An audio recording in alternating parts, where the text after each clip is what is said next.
discuss you hands-on activity number 4, innovative solution, sustainable development goal. So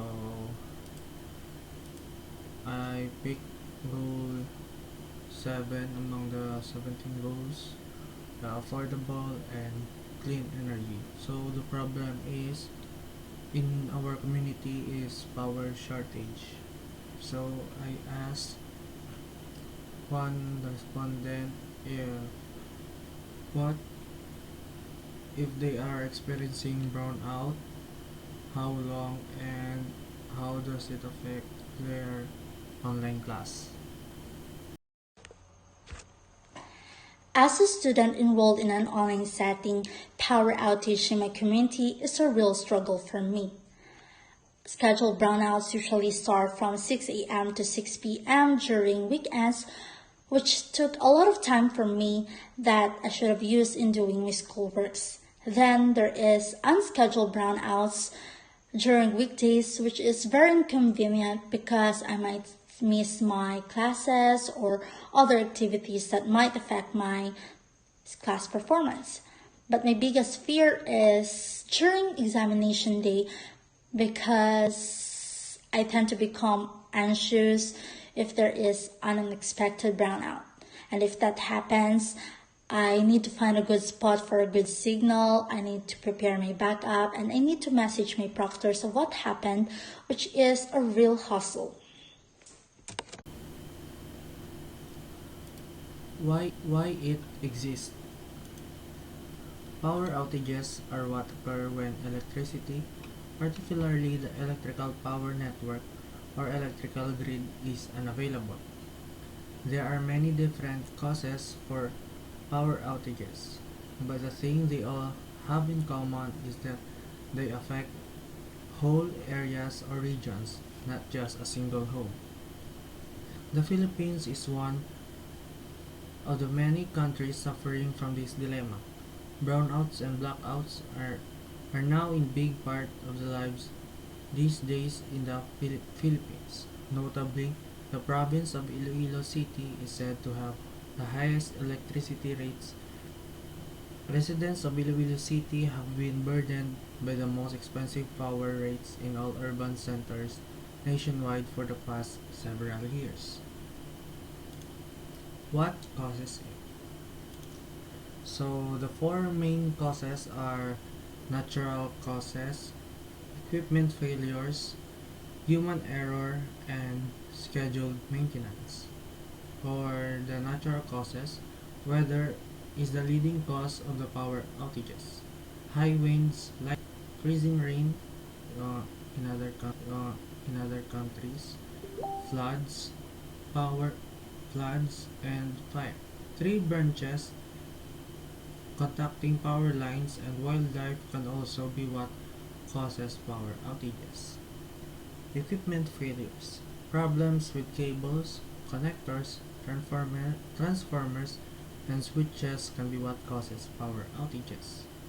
Human error.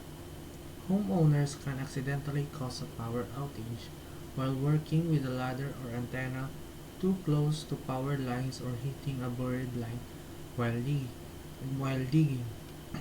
Traffic accidents can also affect the power supply if a piece of power equipment is hit and damaged. Scheduled maintenance. Occasionally, they turn off power to do maintenance and repair equipment. They do this for the safety of their crews. Also, they try to keep these interruptions as short as possible and schedule them during the least inconvenient times. Next is what is the impact of power shortage or outages to the community. In times of calamities, power loss, which is badly needed in this situation, cannot be avoided, as well as for the emergency purposes where electricity is a necessity. While it is expected for natural disaster to have negative imminent effect on energy consumption as they destroy infrastructure, including energy grids, disrupt the work of all refineries and renewable energy producing plants. The existing literature suggests that power outages have important health consequences ranging from carbon monoxide poisoning, temperature related illness, gastrointestinal illness, and mortality to all cause, cardiovascular, respiratory, and renal disease hospitalizations, especially for individuals relying on electricity dependent medical equipment. Studies should consider modifying factors such as socioeconomic and other vulnerabilities, as well as how community resiliency can minimize the adverse impacts of widespread major power outages. So my solution or the prototype that I made is this, the hybrid solar and wind energy.